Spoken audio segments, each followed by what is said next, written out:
یہ پرچہ دیا جو حضرت شیخ الحدیث مولانا زکریا رحمۃ اللہ علیہ کی تبلیغی نصاب میں سے انہوں نے لیا پہلی جلد. اب شیخ الحدیث نے وہ سارے انہوں نے دیے ہیں حوالے بھی باقاعدہ فوٹو سٹیٹ، بہت ساری روایتیں لکھ دی ہیں جب ان دنوں میں مشہور ہو جاتی ہیں. قاضی صاحب بھی بیان کرتے ہیں اور لوگ بھی بیان کرتے ہیں کہ رسول کریم علیہ السلام کا پیشاب فلاں نے پی لیا، آپ کا خون فلاں نے پی لیا، آپ نے یہ بشارت دی کہ بس اب درد نہیں ہوگی، اب تیرے لیے جنت واجب ہوگی. اس کا انہوں نے پوچھا ہے، کچھ سوال بھی کیے ہیں کہ جب قرآن میں آتا خون حرام ہے تو حضور کا خون پھر کیوں لوگ پیتے تھے؟ اور یہ پخانے پیشاب جو یہ بھی شیخ الحدیث سے لکھتے ہیں کہ پاک ہیں، تو کہتے ہیں کہ جب حضور کے کپڑوں پر بھی یہ چیزیں لگتی تھیں یا بدن پر تو آپ پھر وضو بھی کرتے تھے، طہارت کرتے تھے، پاک تھی تو کیوں کرتے تھے؟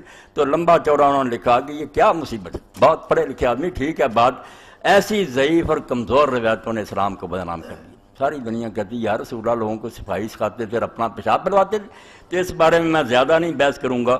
یہ میرے پاس مولانا شرف علی تھانوی کی آخری تصنیف ہے جو انہوں نے اپنے لوگوں سے کہا کہ میری کتابوں میں جو نچوڑ ہے نا، قیمتی نقطے تصوف کے، فقہ کے، حدیث کے، تفسیر کے، وہ لکھ دو. یہ پھر بوادر النوادر لکھی گئی، بہت چھوٹی کی بات چیز ہے اور علم رکھنے والے بچوں کو اور استادوں کو تو پڑھنی چاہیے.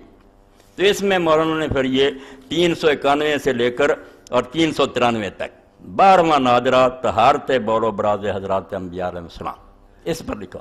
تو فرمایا کہ بھئی اس بارے میں کوئی روایت صحیح نہیں ہے، بالکل یہ ضعیف ہے. ساری بحث کا خلاصہ آخر میں لکھ دیا. پس مسئلہ بالکل منقع ہو گیا کہ طہارت کا دعویٰ بلا دلیل ہے، کہ جو کہتے ہیں انبیاء کی یہ چیزیں پاک تھیں ان کے پاس کوئی دلیل نہیں. وہ ساری روایتوں کو رد کیا کہ کوئی ثابت نہیں، ان میں سب ضعیف ہیں. یہ 3 صفحے میں نے بتا دی.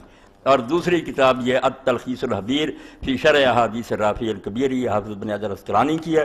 انہوں نے لکھی پہلی جلد 30 سے لے کر 31 صفحے تک. یہ جتنی دیں گے نا رسالوں میں کہ ابن زبیر نے پیا پھر سب دے دی، ایک ایک پہ بحث کی ہے کہ یہ راوی جھوٹے ہیں، یہ بھی میں نے حوالہ دے دیا. 30 اور 31 صفحے پہلی جلد کے التلخیص الحبیر ابن حجر.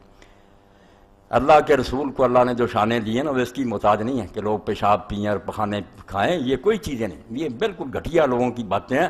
اللہ کے رسول کو جو قدر و منزلت ملی ہے، لم یخلق الرحمن مثل محمد وظنی انہ لا یخلق ابدا. یقین اور ایمان تو ہمارا یہ ہے کہ نہ آپ جیسا اللہ نے پیدا کیا اور نہ کرے گا. نہ رخ مصطفیٰ وہ آئینہ کے نہ اب ایسا دوسرا آئینہ، نہ ہماری چشم خیال میں، نہ دکان آئینہ ساتھ میں، بس بنا دیا جو بنانا تھا. شان قرآن حدیث برا، مگر آپ جھوٹ کا سہارا کیوں لیتے ہیں؟ جو چیزیں ثابت نہیں ان کا ذکر نہ کریں. اب